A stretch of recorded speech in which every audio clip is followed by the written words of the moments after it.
सबकी इच्छा थी कि राम अयोध्या लौट आएं। अगली सुबह भरत सभी मंत्रियों और सभासदों के साथ वन के लिए चले। गुरु वशिष्ठ साथ थे, नगरवासी भी थे। अयोध्या की चतुरांगनी सेना तो थी ही। राम तब तक गंगा पार कर चित्रकूट पहुंच गए थे। वहां एक आश्रम था महर्षि भारद्वाज का, गंगा यमुना के संगम पर। राम आश्रम में नहीं रहना चाहते थे ताकि महर्षि को असुविधा न हो। महर्षि ने उन्हें एक पहाड़ी दिखाई, सुंदर स्थान, सुरम्य दृश्य, पर्णकुटी बनी हुई वहीं बनाई गई। भरत को सूचना मिल गई थी, वे चित्रकूट ही आ रहे थे। पूरे दल बदल के साथ सेना के चलने से असमान धूल से अट गया। हर ओर कोलाहल व रिंगवेरपुर पहुंचे। निषादराज गुह को सेना देखकर कुछ संदेह हुआ। वही कहीं राजमद में आकर भरत राम पर आक्रमण करने तो नहीं जा रहे हैं। सही स्थिति पता चली तो उन्होंने भरत की अगवानी की। गंगा पार करने के लिए देखते देखते 500 नावें जुटा दी। रास्ते में मुनि भारद्वाज का आश्रम पड़ा। उन्होंने भरत को राम का समाचार दिया, वह मार्ग दिखाया जिधर से राम आए, वह पहाड़ी दिखाई जहां राम ने पर्णकुटी बनाई। अयोध्या वासियों ने रात आश्रम में ही बिताई, इस संतोष के साथ कि राम अब दूर नहीं है। आगे जंगल घना था, सेना चली तो वन में खलबली मच गई। जानवर इधर उधर भागने लगे, पक्षियों ने अपना बसेरा छोड़ दिया। छोटी वनस्पतियां सेना के पांव तले कुचल गई। बड़े वृक्ष थरथरा उठे।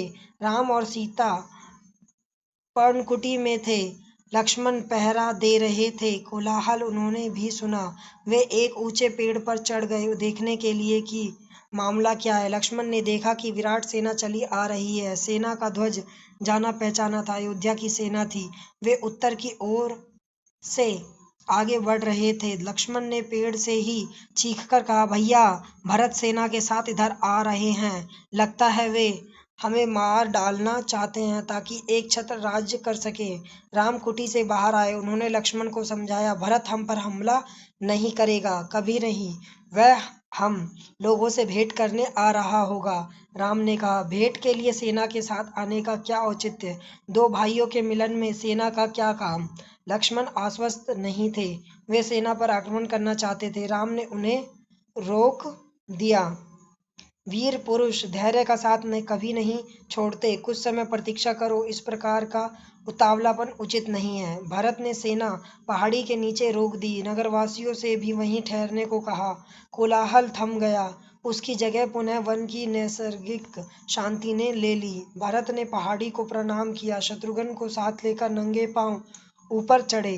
पांवों की गति अचानक बढ़ गई। भाई से मिलने की उत्कंठा में वे और प्रतीक्षा नहीं कर सकते थे। पहाड़ी पर दूर से उन्हें एक छवि दिखी। वह राम थे, शीला पर बैठे हुए। पास ही सीता और लक्ष्मण बैठे थे। भरत दौड़ पड़े, राम के चरणों में गिर पड़े। उनके मुंह से एक शब्द भी नहीं निकला। शत्रुघ्न ने भी राम की चरण वंदना की, बोले वे भी नहीं। उन्होंने दोनों को उठाकर सीने से लगा लिया। सबकी आंखों में आंसू थे। भरत साहस नहीं जुटा पा रहे थे बड़े भाई को यह सूचना देने का कि पिता दशरथ नहीं रहे। एक दुखद समाचार है भ्राता, बहुत कठिनाई से उन्होंने कहा। पिता दशरथ नहीं रहे। आपके आने के छठे दिन दुख में प्राण त्याग दिए। राम सन्न रह गए, शोक में डूब गए। राम को पता चला कि भरत के साथ केवल सेना नहीं आई है, नगरवासी आए हैं, गुरुजन है, माता है, कैकई भी। राम लक्ष्मण पहाड़ी से उतरकर उनसे भेंट करने आए, सबसे स्नेह से मिले। सीता को तपस्विनी के वेश में देखकर माताएं दुखी हुई। राम ने कैकई को प्रणाम किया सहज भाव से। कैकई मन ही मन पछता रही थी। अगले दिन भरत ने राम से राजग्रहण का आग्रह किया, समझाया, विनती की कि अयोध्या लौट चले।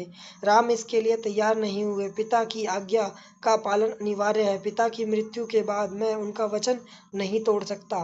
भरत को राजकाज समझाया, कहा कि अब तुम ही राजगद्दी संभालो, यह पिता की आज्ञा है। राम भरत संवाद के समय मंत्री और सभासद वहां उपस्थित थे। मुनि वशिष्ठ भी। भरत बार बार राम से लौटने का आग्रह करते रहे। राम हर बार पूरी विनम्रता और दृढ़ता के साथ इसे अस्वीकार करते रहे। महर्षि वशिष्ठ ने कहा, राम, रघुकुल की परंपरा में राजा श्रेष्ठ पुत्र ही होता है। तुम्हें अयोध्या लौटकर अपना दायित्व निभाना चाहिए, इसी में कुल का मान है। राम ने बहुत संयत स्वर में कहा, चाहे चंद्रमा अपनी चमक छोड़ दे, सूर्य पानी की तरह ठंडा हो जाए, हिमालय शीतल ना रहे, समुद्र की मर्यादा भंग हो जाए, परंतु मैं पिता की आज्ञा से विरक्त नहीं हो सकता। मैं उन्हीं की आज्ञा से वन आया हूँ, उन्हीं की आज्ञा से भरत को राजगद्दी संभालनी चाहिए।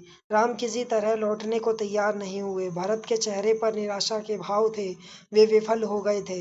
राम को मनाने में, आप नहीं लौटेंगे तो मैं भी खाली हाथ नहीं जाऊंगा।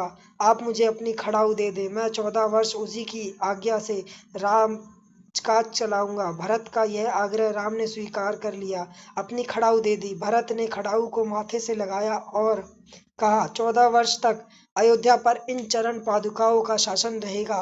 सबको प्रणाम कर राम ने उन्हें चित्रकूट से विदा किया। राम की चरण पादुकाओं को एक सुसज्जित हाथी पर रखा गया। प्रतिहारी उस पर चमर डुलाते चले रहे। अयोध्या पहुंचकर भरत ने पादुका पूजन किया। कहा, ये पादुकाएं राम की धरोहर है, मैं इनकी रक्षा करूंगा, इनकी गरिमा को आंच नहीं आने दूंगा। भरत अयोध्या में कभी नहीं रुके, तपस्वी के वस्त्र पहने और नंदीग्राम चले गए। जाते समय उन्होंने कहा, मेरी अब केवल एक इच्छा है, इन पादुकाओं को उन चरणों में देखूं जहां इन्हें होना चाहिए। मैं राम के लौटने की प्रतीक्षा करूंगा 14 वर्ष। कुछ प्रश्न। भारत और उन सेनाओं को किसने नदी पार करवाई? नदी पार करने में कितनी नावों की आवश्यकता पड़ी? नदी पार करते ही किस ऋषि का आश्रम था? भरत किस पहाड़ी पर चढ़ने लगे? राम किस पहाड़ी पर रहते थे? लक्ष्मण को क्या संदेह हुआ? भरत ने राम से क्या आग्रह किया? भरत ने राम से क्या मांगा? भरत कहाँ पर चले गए? भरत क्या चाहते थे? समाप्त।